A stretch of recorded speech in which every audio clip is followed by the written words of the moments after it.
বর্তমান সময়ের সেরা গোলরক্ষকদের তালিকায় শীর্ষেই থাকবেন থিবো কর্তোয়া। তবে ডমিনিকো টেডেস্কোর কাছে তিনি একেবারেই গড়পড়তা। বেলজিয়াম জাতীয় দলের দায়িত্ব নেয়ার পর এই গোলরক্ষকের দরজা একেবারে সিলগালা করে দিয়েছেন এই কোচ।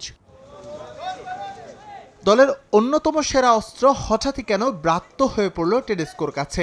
এমন না যে অফ ফর্ম কিংবা ইনজুরিতে খেলার ন্যূনতম যোগ্যতাটুকুও হারিয়েছেন কর্তোয়া। কার্লো অ্যানচেলত্তির অধীনে কদিন আগেই রিয়াল মাদ্রিদকে তিনি জেতালেন 15তম চ্যাম্পিয়ন্স লিগ। জাতীয় দলে তিনি কেন হবেন উপেক্ষিত?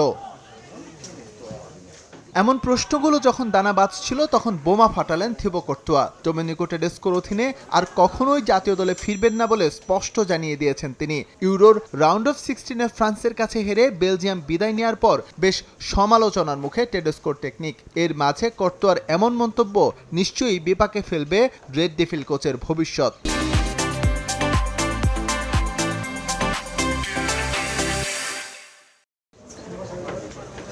কাতার বিশ্বকাপ ব্যর্থতার পর রবার্তো মার্তিনেজ বেলজিয়ামের দায়িত্ব ছাড়লে দলের দায়িত্ব দেয়া হয় টেডেস্কোর ঘাড়ে। ইউরো চ্যাম্পিয়নশিপের আগে সেই চুক্তির মেয়াদ বাড়ায় বেলজিয়ান এফএ। তাই থিবো কর্তোয়া আসলেই আর জাতীয় দলে ফিরতে পারবেন কিনা তা নিয়ে উঠেছে বড় প্রশ্ন। আবারও ম্যানচেস্টার সিটিতে ফিরেছেন ইকাই গুন্দোয়ান। ফ্রি এজেন্ট হয়ে গেল মৌসুমে বার্সেলোনায় যোগ দিয়েছিলেন সাবেক এই জার্মান ফরওয়ার্ড। তবে সিটি ম্যানেজমেন্ট আবারও তার প্রয়োজনীয়তা অনুভব করেছে। গুন্দোয়ানের সঙ্গে সিটিজেনদের এবারের চুক্তি হয়েছে আপাতত 1 বছরের জন্য।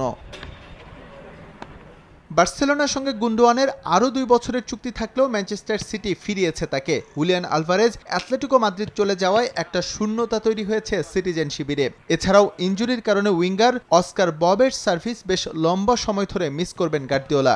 সব বিবেচনায় জার্মান ফরওয়ার্ড আবারও ফিরলেন তার প্রিয় ক্লাবে। এস এম ইকবাল, সময় সংবাদ।